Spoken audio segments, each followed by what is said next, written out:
Hello students, welcome back to another video tutorial from my channel. আজকে যেটা আমরা পড়বো সেটা হচ্ছে জীবন বিজ্ঞানের ফোর্থ চ্যাপ্টারটা হচ্ছে আজকে আমরা শুরু করব। ফোর্থ চ্যাপ্টার বেসিক্যালি পুরোটাই সম্পর্কে হচ্ছে জেনেটিক্স এবং বংশগতিবিদ্যা। এইটি সম্পর্কে কিন্তু সম্পূর্ণ ফোর্থ চ্যাপ্টারটা আছে। তো আজকে আমরা এই ভিডিওটির মাধ্যমে কিছু বেসিক ইনফরমেশন সম্পর্কে আমরা জানবো, যেটি আমাদের প্রচন্ড গুরুত্বপূর্ণ বিভিন্ন রকমের পরবর্তীকালে সংকরায়নের পরীক্ষা বোঝার জন্য। তো চলো শুরু করা যাক আমাদের এই ফোর্থ চ্যাপ্টারের বিভিন্ন রকমের যে সায়েন্টিফিক যে টার্মগুলো তাদের পরিচয় সম্পর্কে। প্রথমেই আমাদেরকে পড়তে হবে বংশগতিবিদ্যা বা যেটাকে বলা হয় হেরিডিটি। সেইটা বলতে আমরা কি বুঝি, এবং ফাদার অফ জেনেটিক্স সেটাকে বা তিনি ফাদার অফ জেনেটিক্স কে, সেইটি সম্পর্কে আমরা পড়ব। দেখো, বংশগতিবিদ্যা বা বংশগতি কাকে বলে? বংশগতিটা যেই ব্রাঞ্চ অফ সায়েন্সে আলোচনা করা হয়, সেই ব্রাঞ্চ অফ সায়েন্সটাকেই বলা হয় বংশগতিবিদ্যা। বিজ্ঞানের যে শাখায় বংশগতিকে নিয়ে আলোচনা করা হয়, সেই বিজ্ঞানের শাখাটিকেই বলা হয় বংশগতিবিদ্যা, যার ইংলিশ টার্মটা জেনেটিক্স। আর বংশগতির ইংলিশ টার্মটা হেরিডিটি। তুমি বলতে পারো the branch of the science which deals with heredity is called genetics. তাহলে বংশগতি কাকে বলে? বংশগতি এই যে মা বা বাবার থেকে পিতৃ ও মাতৃদেহ থেকে বিভিন্ন চরিত্রগুলি যখন তার সন্তানের দেহে, পিতৃ ও মাতৃদেহ থেকে বিভিন্ন চরিত্রগুলি যখন তার সন্তানের দেহে সঞ্চারিত হচ্ছে, এই যে সঞ্চারণের প্রক্রিয়া, এই সঞ্চারণের প্রক্রিয়াটিকেই বলা হয় বংশগতি। আবার বলছি, যখন পিতৃ ও মাতৃদেহ থেকে বিভিন্ন রকমের বৈশিষ্ট্যগুলি তাদের সন্তানের দেহে সঞ্চারিত হচ্ছে যেই পদ্ধতিতে, তাকে বলা হয় বংশগতি। আর বিজ্ঞানের যে শাখায় এই বংশগতি নিয়ে আলোচনা করা হয়, সেই বিজ্ঞানের শাখাটিকে বলা হয় বংশগতিবিদ্যা। এবং বংশগতিবিদ্যার জনক কাকে বলা হয় না? Gregor Johann Mendel. Gregor Johann মেন্ডেলকে বলা হয় বংশগতিবিদ্যার জনক, কারণ তিনি সর্বপ্রথম এই বংশগতিবিদ্যা সম্পর্কে বিভিন্ন রকমের পরীক্ষা করেছিলেন, এবং তিনি সর্বপ্রথম ধারণা দিয়েছিলেন কিভাবে পিতৃ ও মাতৃদেহ থেকে তাদের সন্তানের মধ্যে বিভিন্ন রকমের যে চারিত্রিক বৈশিষ্ট্যগুলো সেইগুলো সঞ্চারিত হয়। তাহলে এখানে কিন্তু আমরা তিনটে জিনিস পড়লাম। কি কি পড়লাম? এক নম্বর জিনিস পড়লাম বংশগতি কাকে বলে, যেটা তোমাদের বইতে অবশ্যই পাবে। তাহলে এক নম্বর পড়লাম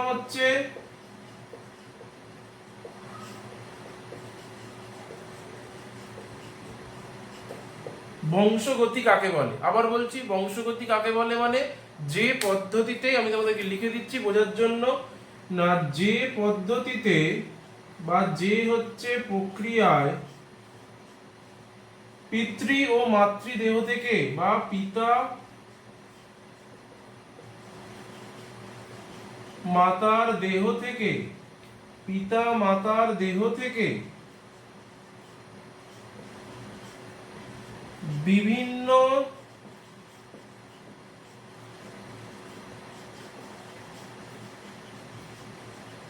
বিভিন্ন চারিত্রিক বৈশিষ্ট্যগুলি তাদের সন্তানদের মধ্যে সঞ্চারিত হয়, সেই পদ্ধতিকেই বলা হয়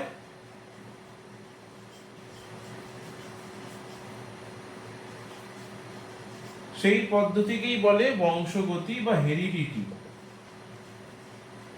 বংশগতি বা হেরিডিটি। এবার বংশগতি বিদ্যা কাকে বলে? বংশগতি বিদ্যার ইংলিশ জেনেটিক্স। তাহলে নেক্সট কোশ্চেন আমরা যেটা পড়ছি সেইটা বংশগতিবিদ্যা। বংশগতিবিদ্যা কি? বংশগতিবিদ্যা বিজ্ঞানের যে শাখায় এই বংশগতি নিয়ে আলোচনা করা হয়, সেই বিজ্ঞানের নির্দিষ্ট শাখাটিকে বলা হবে বংশগতিবিদ্যা বা জেনেটিক্স। তাহলে বংশগতিবিদ্যা আমরা কাকে বলবো না, বিজ্ঞানের যে শাখায়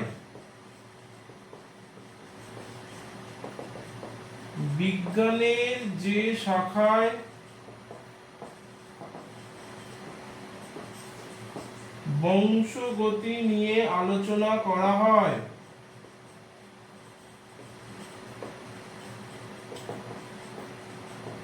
সেই বিজ্ঞানের শাখাকে বলা হয় বংশগতিবিদ্যা বা জেনেটিক্স। আর ফাদার অফ দ্য জেনেটিক্স কে? ফাদার অফ দ্য জেনেটিক্স হচ্ছে গ্রেগর জোহান মেন্ডেল। ঠিক আছে, তার কারণ উনি সর্বপ্রথম এই যে হচ্ছে বংশগতির বিভিন্ন প্রক্রিয়াগুলি বা পদ্ধতিগুলি তিনি সর্বপ্রথম আবিষ্কার করেছিলেন। তাহলে বংশগতিবিদ্যার জনক, ফাদার অফ জেনেটিক্স, বংশগতিবিদ্যার জনক হচ্ছে গ্রেগর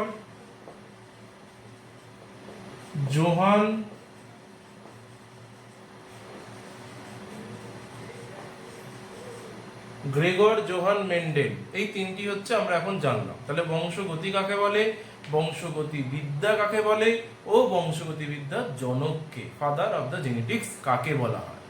নেক্সট আমরা যেটা পড়বো সেটা হচ্ছে প্রকরণ। বংশগতির প্রকরণ বলতে আমরা হচ্ছে কি বুঝি? প্রকরণের ইংলিশ শব্দটা হচ্ছে ভ্যারিয়েশন। প্রকরণ মানে হচ্ছে ভ্যারিয়েশন। ভ্যারিয়েশন মানে একটা হচ্ছে প্রজাতির জীবের সঙ্গে ওই একই প্রজাতির অন্য একটি জীবের, একটি প্রজাতির একটি জীবের সঙ্গে ওই প্রজাতির অন্য একটি জীবের যে সমস্ত বৈশিষ্ট্যের পার্থক্য দেখতে পাওয়া যায়, যার জন্য তুমি একটি নির্দিষ্ট জীবকে অপর জীবের সাথে তুমি হচ্ছে পার্থক্য করতে পারবে, বা একটি জীবকে ওই প্রজাতিরই অন্যান্য জীবের থেকে তুমি হচ্ছে আলাদা করতে পারবে, সেই সমস্ত হচ্ছে বৈশিষ্ট্যগুলোকে একত্রে বলা হয় ভ্যারিয়েশন বা হচ্ছে প্রকরণ। এই ভ্যারিয়েশন বা প্রকরণের তিনটি হচ্ছে তোমার হচ্ছে বৈশিষ্ট্য আছে। ভ্যারিয়েশন বা প্রকরণের তিনটি বৈশিষ্ট্য আছে। কি কি বৈশিষ্ট্য আছে চলো দেখে নেওয়া যাক। ভ্যারিয়েশন বা হচ্ছে প্রকরণের কি কি বৈশিষ্ট্য? তাহলে আমরা এখন তাহলে হচ্ছে কি পড়ছি? এখন আমরা পড়ছি ভ্যারিয়েশন বা হচ্ছে প্রকরণ বা ভ্যারিয়েশন। ভ্যারিয়েশন মানে কি বললাম? যে বিভেদ, যে হচ্ছে পার্থক্য, একটি প্রজাতির একটি জীবের সঙ্গে ওই প্রজাতির অন্যান্য জীবের মধ্যে যে হচ্ছে পার্থক্য, যে ডিফারেন্স বর্তমান থাকে, সেটা হচ্ছে বলা হয় ভ্যারিয়েশন বা প্রকরণ, যেটা বংশগতির মাধ্যমেই কিন্তু সংগঠিত হয় যখন বিভিন্ন চরিত্ররা একটা জেনারেশন থেকে আরেকটা জেনারেশনে যায়, যেটা তোমরা ক্রসিং ওভারের মাধ্যমে কিন্তু দেখেছো আগের চ্যাপ্টারে, যে ফাদার ও মাদারের হচ্ছে ক্যারেক্টারের মধ্যে কিছু মিল ঘটছে, ফলে নতুন বৈশিষ্ট্য সম্পন্ন রিকম্বিনেন্ট জীবের হচ্ছে সৃষ্টি হচ্ছে বা ভ্যারিয়েশন বা হচ্ছে প্রকরণের সৃষ্টি হচ্ছে। কি কি হতে পারে ভ্যারিয়েশনের মধ্যে বৈশিষ্ট্য? একটা হচ্ছে ভ্যারিয়েশনের মধ্যে বৈশিষ্ট্য হতে পারে প্রথমেই যেটা, সেটা হচ্ছে গ্যামেট তৈরির সময় যখন একটা হচ্ছে জীবদেহের ডিপ্লয়েড থেকে হ্যাপ্লয়েড গ্যামেট উৎপন্ন হয়, তখন কিন্তু মনে রাখতে হবে ক্রোমোজোমগুলি কি হয়, যত রকম ভাবে হচ্ছে পসিবল কম্বিনেশন হতে পারে ততগুলো পসিবল কম্বিনেশন তৈরি করে। মানে বলতে পারো ক্রোমোজোমগুলি হচ্ছে পরস্পর থেকে আলাদা হয়ে যায়। তাহলে এটাকে হচ্ছে আমরা হচ্ছে সেন্টেন্সের আকারে কি করে বলবো না, গ্যামেট তৈরির সময়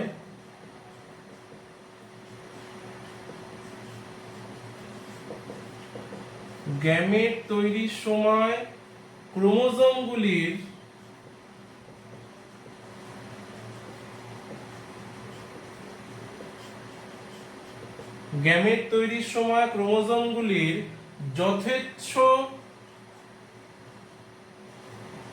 যথেচ্ছ সমন্বয়, মানে যেরকম ভাবে হোক ক্রোমোজোমগুলি পরস্পরের মধ্যে হচ্ছে মিলিত হতে চাইবে, মানে একসাথে জয়েন করতে, সমন্বয় হতে চাইবে।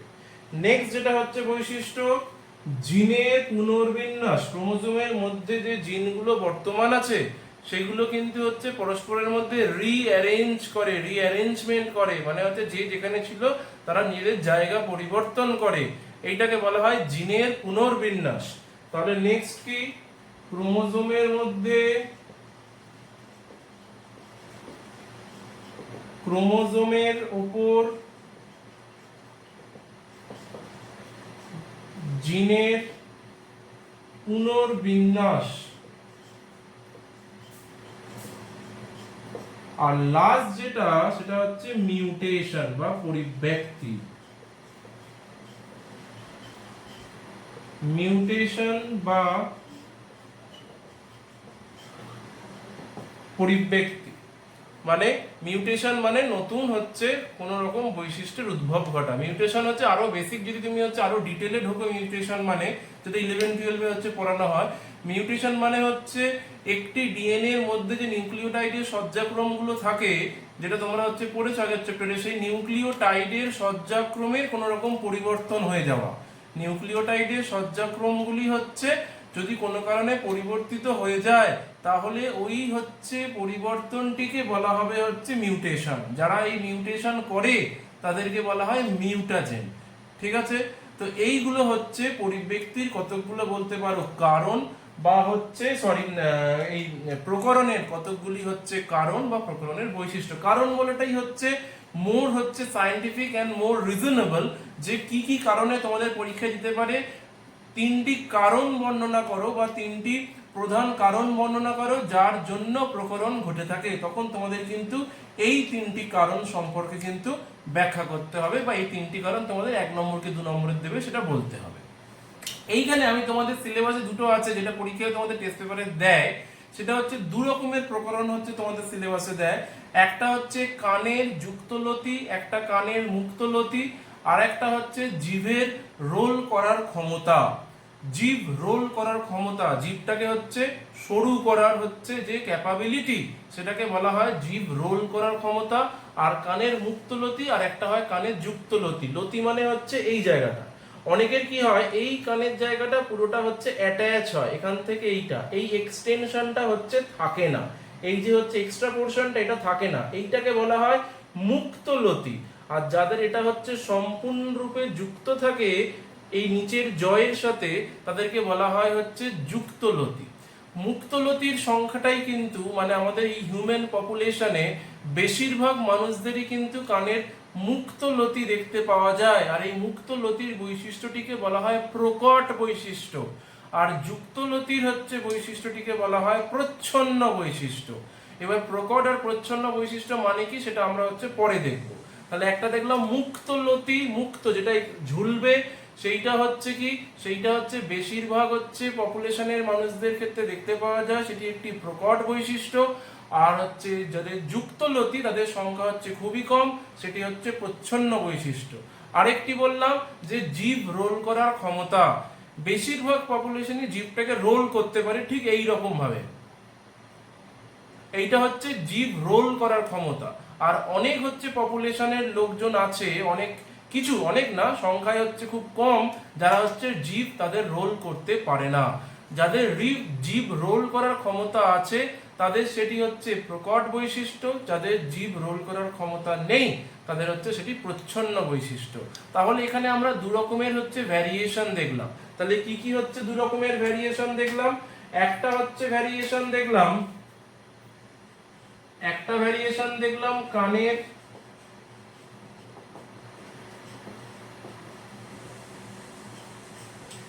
মুক্তলতি এবং কানের যুক্তলতি। আরেকটা ভ্যারিয়েশন দেখলাম জিভ রোল করার ক্ষমতা,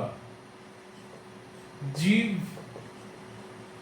রোল করার ক্ষমতা। জিভ রোল একটা হচ্ছে লোক পপুলেশন করতে পারে, আর একটা হচ্ছে করতে পারে না। যারা করতে পারে তাদেরটাই কিন্তু প্রকট বৈশিষ্ট্য, যারা করতে পারে তাদেরটাই প্রকট, আর যারা করতে পারে না তাদেরটা হচ্ছে প্রচ্ছন্ন বৈশিষ্ট্য। একই রকম ভাবে মুক্তলতিটা হচ্ছে প্রকট বৈশিষ্ট্য আর যুক্তলতিটা হচ্ছে প্রচ্ছন্ন বৈশিষ্ট্য। প্রচ্ছন্ন বৈশিষ্ট্যের সংখ্যা বা প্রচ্ছন্ন বৈশিষ্ট্যযুক্ত ইন্ডিভিজুয়াল পপুলেশনে সাধারণত অনেক কম থাকে। তাহলে হচ্ছে প্রকরণ সম্পর্কে তোমরা বুঝতে পারলে। প্রকরণের হচ্ছে কারণ কি, প্রকরণ বলতে হচ্ছে আমরা কি বুঝি। প্রকরণ মানে দেখলাম যে ভেদ, একটা হচ্ছে পপুলেশনে একই প্রজাতির বিভিন্ন ইন্ডিভিজুয়ালের মধ্যে যে হচ্ছে ডিফারেন্সেস হচ্ছে আমরা হচ্ছে দেখতে পাই।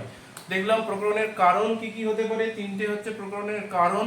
আর দেখলাম প্রকরণের দুটি উদাহরণ, একটা কানের মুক্তলতি, কানের যুক্তলতি, আর একটা দেখলাম হচ্ছে জীবের রোল করার হচ্ছে ক্ষমতা আর জীবের রোল না করার ক্ষমতা। বেশিরভাগ লোকজনেরই জীবের রোল করার ক্ষমতা থাকে এবং তাদের কানেরও হচ্ছে লতিটি মুক্ত প্রকৃতির হয়। এই দুটি প্রকট বৈশিষ্ট্য। এবার হচ্ছে আমরা কতগুলো হচ্ছে সংজ্ঞা সম্পর্কে জানবো, যেই সংজ্ঞাগুলো তোমাদের পরবর্তীকালে বিভিন্ন রকমের সংকরায়ন, এক সংকর জনন, দ্বিসংকর জনন, সেগুলো করতে গেলে কিন্তু হচ্ছে লাগবে, আদারওয়াইজ তোমরা হচ্ছে সেগুলো করতে পারবে না। প্রথমেই যে সংজ্ঞাটা সম্পর্কে হচ্ছে আমরা পড়বো সেইটাকে বলা হয় হচ্ছে অ্যালিল। সেইটাকে বলা হবে হচ্ছে অ্যালিল। অ্যালিলের অপর নাম হচ্ছে অ্যালিলর, অ্যালিল বা হচ্ছে অ্যালিলোমর্ফ। যে যেটা বলে, কোনো কোনো বইতে হচ্ছে অ্যালিল লেখা থাকে, কোনো কোনো বইতে অ্যালিলোমর্ফ লেখা থাকে, তো যে যেটা ইচ্ছা বলে। অ্যালিল মানে কি? অ্যালিল মানে মনে রাখতে হবে একটি জিনের সবসময় দুটি রূপভেদ বর্তমান থাকে। আমাদের যেহেতু হচ্ছে ডিপ্লয়েড সংখ্যক ক্রোমোজোম বিশিষ্ট হচ্ছে আমাদের দেহকোষ, তাই প্রতিটি হচ্ছে ক্রোমোজোমের মধ্যে একটি জিন একটি বৈশিষ্ট্যকে নির্ধারণ করে। একটি জিনের দুটি রূপভেদ বর্তমান থাকে। এই দুটি রূপভেদকে বলা হয় পরস্পরের অ্যালিল, যারা একটি মাত্র চরিত্রকে নির্ধারণ করবে। একটা এক্সাম্পল দিচ্ছি, সাপোজ ধরুন আমাদের উচ্চতা, আমাদের দৈহিক যে উচ্চতা সেটা নির্ধারণ করার জন্য যে হচ্ছে জিনটা আছে তার দুটো রূপভেদ আছে। একটা হচ্ছে রূপভেদ লম্বা করে, আর একটা রূপভেদ হচ্ছে বেঁটে করে। তো যাই হোক, সেটা লম্বা করুক বা বেঁটে করুক, সেই দুটি রূপভেদ তো উচ্চতাকেই নিয়ন্ত্রণ করছে, তারা তো অন্য কিছুকে নিয়ন্ত্রণ করছে না। তাহলে এই দুটো রূপভেদকে বলা হবে পরস্পরের অ্যালিল। বোঝা গেল? আবার মনে করো হচ্ছে স্কিন কালার বা হচ্ছে আমাদের দেহের ত্বকের রং, একটা অ্যালিল মনে করা হচ্ছে ত্বকের মধ্যে মেলানিন সঞ্চয়ের পরিমাণ বাড়ায়, আবার কোনো অ্যালিল মনে করো ত্বকের মধ্যে মেলানিন সঞ্চয়ের পরিমাণ কমায়। তাহলে একজন হচ্ছে স্কিন ফেয়ার করে আর একজন হচ্ছে স্কিন ডার্ক করে। তো যাই হোক, দুজনেই কি করছে? ত্বকের বর্ণ নির্ধারণ করছে। সেই জন্য এই দুটি হচ্ছে জিনের রূপভেদকে বলা হবে হচ্ছে অ্যালিল। তাহলে এক নম্বর যেটা আমরা পড়ছি সেইটা হচ্ছে কি, এক নম্বর যেই ডেফিনেশনটা আমরা পড়ব সেটাকে বলা হবে অ্যালিল। অ্যালিল মানে হচ্ছে আমরা জানলাম যে অ্যালিল কি না, যখন হচ্ছে বিপরীত বৈশিষ্ট্য নির্ধারণকারী একটি জিনের দুটি রূপ। বিপরীত, অ্যালিল মানে দেখলাম বিপরীত, আর এদেরকে অবশ্যই সমসমস্ত ক্রোমোজোমে থাকতে হবে। বিপরীত বৈশিষ্ট্য নির্ধারণকারী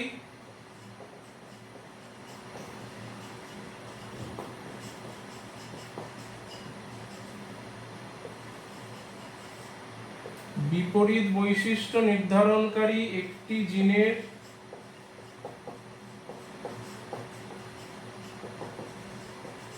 দুটি রূপভেদ, একটি জিনের দুটি রূপভেদ যারা সমসমস্ত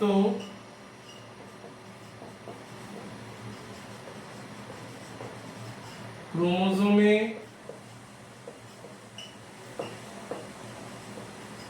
উপস্থিত থাকে। এবার দেখো হচ্ছে, যেমন আমি বলছি উচ্চতার জন্য, উচ্চতা একটা চরিত্র, এই চরিত্রটার জন্য ওই দু রকমের উচ্চতা হতে পারে, একটা হচ্ছে লম্বা হতে পারে, একটা হচ্ছে বেঁটে হতে পারে।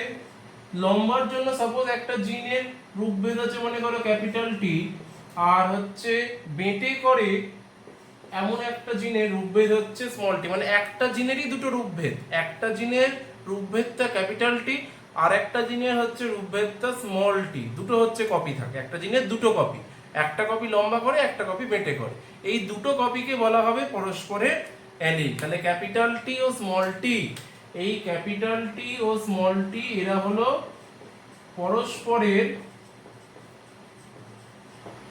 পরস্পরের পরস্পরের অ্যালিল। বোঝা গেল?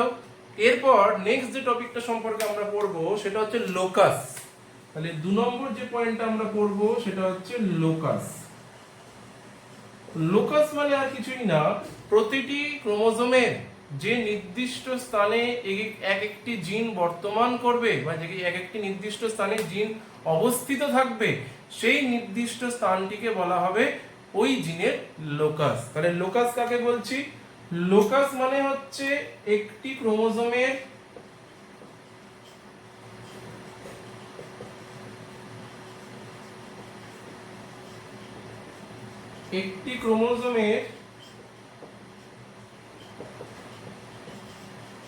যে নির্দিষ্ট স্থানে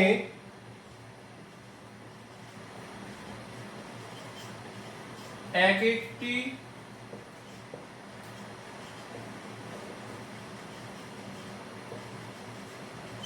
জিন বর্তমান থাকে, ক্রোমোজোমের যে নির্দিষ্ট স্থানে এক একটি জিন বর্তমান থাকে তাকে বলা হবে হচ্ছে তাদের লোকাস। তাহলে একটা দেখলাম অ্যালিল মানে যে বিপরীত বৈশিষ্ট্য সম্পন্ন একটি জিনের দুটি রূপভেদ, বিপরীত বৈশিষ্ট্য, একটা হচ্ছে কিন্তু সেম চরিত্রকে কন্ট্রোল করছে কিন্তু বিপরীত বৈশিষ্ট্য করছে।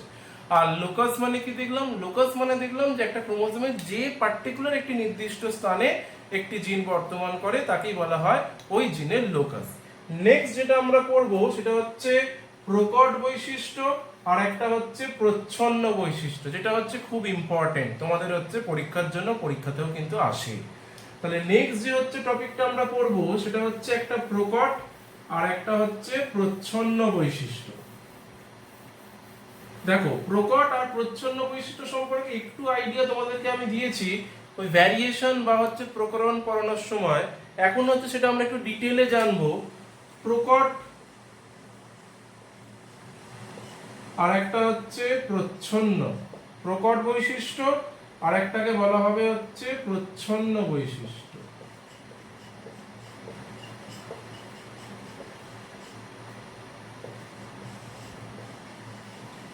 আমি তোমাদের উচ্চতা দিয়েই হচ্ছে বোঝাচ্ছি, তাহলে হচ্ছে বুঝতে তোমাদের সুবিধা হবে। একটু আগে আমরা দেখলাম উচ্চতার জন্য উচ্চতা নির্ধারণকারী দু রকমের হচ্ছে একটি জিনের দুটি রূপভেদ বর্তমান থাকছে। উচ্চতা নির্ধারণকারী একটি জিনের দুটি রূপভেদ বর্তমান থাকছে, একটা হচ্ছে ক্যাপিটাল টি, একটা হচ্ছে স্মল টি। ক্যাপিটাল টি কি করছে? ক্যাপিটাল টি হচ্ছে লম্বা করে, আর স্মল টি যদি থাকে তাহলে হচ্ছে সেটি উদ্ভিদটিকে বেটে করবে। এটা উদ্ভিদের ক্ষেত্রে হচ্ছে প্রযোজ্য। এবার এই ক্যাপিটাল টি আর স্মল টির মধ্যে যদি কম্বিনেশন করো তাহলে দেখো 3 রকমের পসিবল কম্বিনেশন হতে পারে ডিপ্লয়েড স্টেট তৈরি করার জন্য। ডিপ্লয়েড মানে দুটো হচ্ছে একসাথে থাকবে। তাহলে 3 রকমের কম্বিনেশন কি কি হতে পারে? একটা কম্বিনেশন হতে পারে এইটা, দুটোই ক্যাপিটাল টি। একটা কম্বিনেশন হতে পারে দুটোই স্মল টি। আর একটা কম্বিনেশন হতে পারে ক্যাপিটাল টি স্মল টি। এরা কিন্তু প্রত্যেকে 2n এর কথা আমরা বলছি।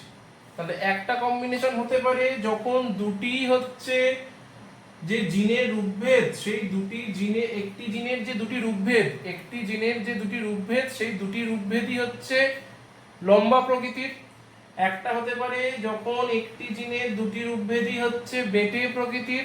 আর একটা কন্ডিশন হতে পারে যখন হচ্ছে একটি জিনের দুটি রূপভেদ যখন হচ্ছে একটি জীবের মধ্যে অবস্থান করছে, সেই দুটি রূপভেদের মধ্যে একটি রূপভেদ হচ্ছে লম্বা করে আর একটি রূপভেদ হচ্ছে বেটে করে।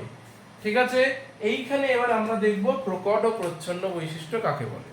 মনে রাখতে হবে প্রকট বৈশিষ্ট্য যেটি সেইটি হোমোজাইগাস অবস্থাতেও প্রকাশ পাবে, আবার হেটেরোজাইগাস অবস্থাতেও প্রকাশ পাবে। এখানেই হচ্ছে চলে আসছে নেক্সট যে হচ্ছে টপিকটা সম্পর্কে আমরা পড়ব, সেটা হচ্ছে একটা বিশুদ্ধ আর একটা হচ্ছে সংকর। তাহলে একটা হচ্ছে বিশুদ্ধ বা এটাকে বলা হয় হোমোজাইগাস, আর একটা পড়ব সংকর বা হেটারোজাইগাস।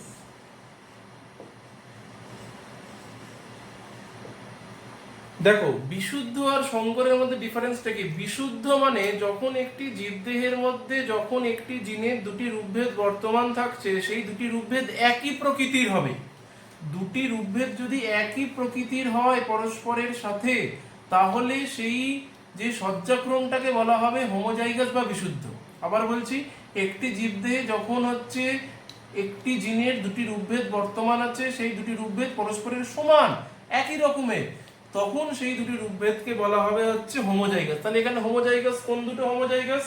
দেখো এইটা হোমোজাইগাস, এই অবস্থায় দুটোই হচ্ছে লম্বা করার হচ্ছে জিন বর্তমান, এইখানেও কিন্তু দুটোই বেটে করার জিন বর্তমান একই রকমের। তাহলে এইটাকে বলতে পারি আমরা বিশুদ্ধ, আবার এটাকেও বলতে পারি বিশুদ্ধ, বিশুদ্ধ বা হোমোজাইগাস।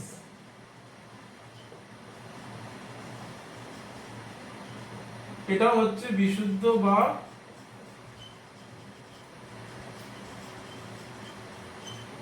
হোমোজাইগাস। এবার যখন একটি জীবের মধ্যে যে একটি জিনের দুটি রূপভেদ বর্তমান থাকছে, সেই দুটি রূপভেদ যখন পরস্পরের বিপরীতধর্মী হবে, তখন তাকে বলা হবে হচ্ছে সংকর। তাহলে এইটাকে বলা হবে সংকর বা হেটারোজাইগাস। তাহলে বিশুদ্ধ আর সংকর মানে বুঝতে পারলে, বিশুদ্ধ মানে যখন একটি জীবদেহের মধ্যে একটি জিনের যে দুটি রূপভেদ সেটি সমপ্রজাতির হবে, তখন সেটি হচ্ছে বিশুদ্ধ। যেমন দেখলাম ক্যাপিটাল টি বা স্মল টি একই রকমের। আর সংকর মানে হচ্ছে যখন একটি জীবের মধ্যে উপস্থিত একটি জিনের দুটি রূপভেদ পরস্পরের বিপরীতধর্মী হবে, তখন তাকে বলা হবে সংকর। এবার চলে আসি আমাদের আগের, যেটা হচ্ছে বলতে গিয়ে এত কথা বললাম যে প্রকট আর প্রচ্ছন্ন বৈশিষ্ট্য কাকে বলে। প্রকট বৈশিষ্ট্য মানে যেই বৈশিষ্ট্যটি বিশুদ্ধ অবস্থাতেও প্রকাশ পায় আর যেই বৈশিষ্ট্যটি সংকর অবস্থাতেও প্রকাশ পায়, তাকে বলা হবে প্রকট বৈশিষ্ট্য। আবার বলছি, তাহলে প্রকট বৈশিষ্ট্য মানে কি? প্রকট বৈশিষ্ট্য মানে যেটি বিশুদ্ধ অবস্থাতেও প্রকাশ পাবে, বিশুদ্ধ অবস্থাতেও প্রকাশ পাবে প্লাস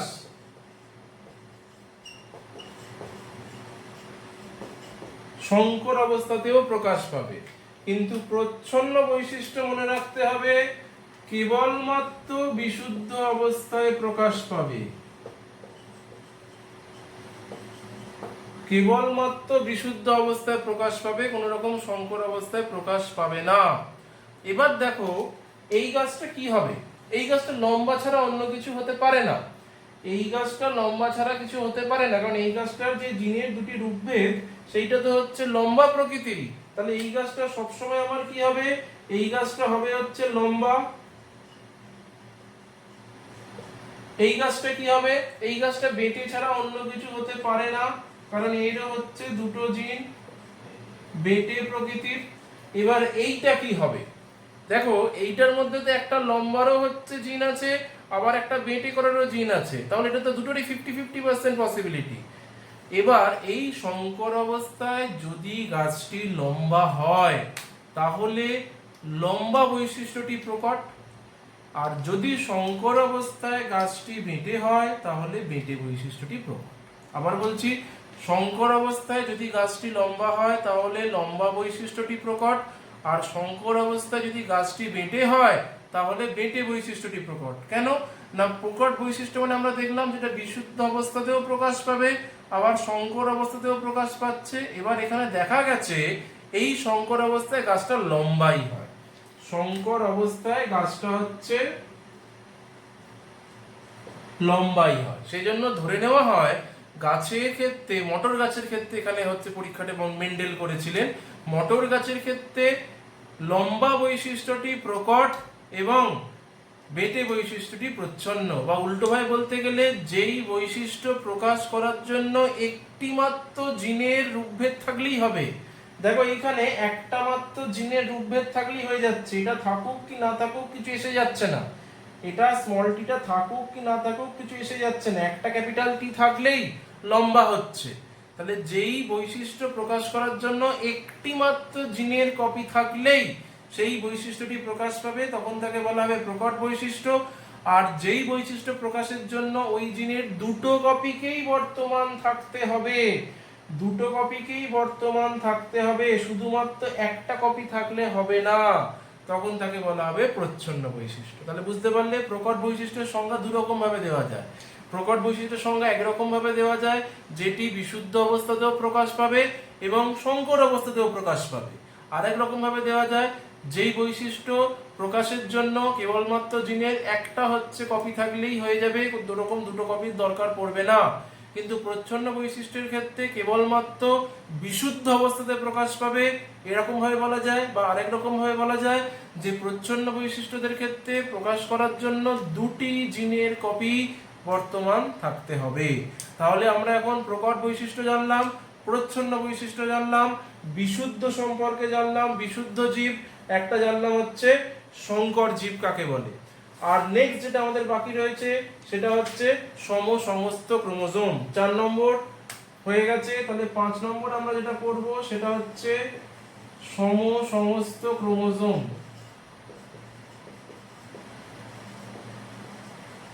সমস্ত ক্রোমোজোম মানে তোমরা হচ্ছে জানো, যখন দুটি ক্রোমোজোমের জিনের সজ্জারীতি এবং জিনের অবস্থান ও জিনের প্রকৃতি পরস্পরের সমান হয়, তখন সেই দুটি ক্রোমোজোমকে বলা হয় সমস্ত ক্রোমোজোম। এটা আগের চ্যাপ্টারেও পড়েছো, তাই আমি ডিটেলে বলছি না, বলে দিচ্ছি সমস্ত ক্রোমোজোম আরেকবার। যখন দুটি জিনের, এটা সাধারণত পিতৃ ও মাতৃ যে ক্রোমোজোম তাদের মধ্যে হচ্ছে দেখা যায়, যখন পিতৃ ও মাতৃ ক্রোমোজোমগুলি ক্রসিং ওভারে অংশগ্রহণ করে, তখন সেই পিতৃ ও মাতৃ ক্রোমোজোমগুলিকে বলা হয় সমস্ত ক্রোমোজোম। কারণ এদের মধ্যে উপস্থিত যে জিনের সজ্জারীতি বা জিনের অবস্থান বা জিনের প্রকৃতি তারা হচ্ছে পরস্পরের একই রকমের হয়। এই রকম একই জিনের সজ্জারীতি বা প্রকৃতি বিশিষ্ট দুটি ক্রোমোজোমকে পরস্পরের বলা হবে সমস্ত ক্রোমোজোম। এই সংজ্ঞাগুলো কিন্তু তোমাদের জানা খুব দরকার পরবর্তীকালে সংকরায়ন বোঝার জন্য। একটা অ্যালিল বা অ্যালিলোমর্ফ, সেকেন্ড পড়লাম হচ্ছে আমরা লোকাস, থার্ড পড়লাম খুব ইম্পর্টেন্ট প্রকট ও প্রচ্ছন্ন, ফোর্থ পড়লাম বিশুদ্ধ ও সংকর জীব, এন্ড ফিফথ পড়লাম হচ্ছে কি সমস্ত ক্রোমোজোম। এই হচ্ছে পাঁচটা, এই পাঁচটা হচ্ছে খুব ইম্পর্টেন্ট তোমাদের পরবর্তীকালে সংকরায়ন বোঝার জন্য। আশা করি তোমরা হচ্ছে ভিডিওটির মাধ্যমে সম্পূর্ণ হচ্ছে সংকরায়নের পূর্ববর্তী যে হচ্ছে ধাপটি বিভিন্ন সংজ্ঞাগুলি হচ্ছে বুঝতে পেরেছো। যদি ভিডিওটি তোমাদের ভালো লেগে থাকে তাহলে অবশ্যই ভিডিওটিকে লাইক করো, ভিডিওটিকে বন্ধুদের মধ্যে শেয়ার করো, এবং যারা এখনো আমার চ্যানেল সাবস্ক্রাইব করোনি তারা অবশ্যই আমার চ্যানেল সাবস্ক্রাইব করো, এবং এখানে ডান সাইডে যে বেল আইকনটি আছে সেটি অবশ্যই হচ্ছে প্রেস করে রাখবে। আরো এরকম নতুন অনেক এডুকেশনাল ভিডিও হচ্ছে তোমরা জানতে পারবে কখন হচ্ছে আমি ভিডিওটি দিচ্ছি।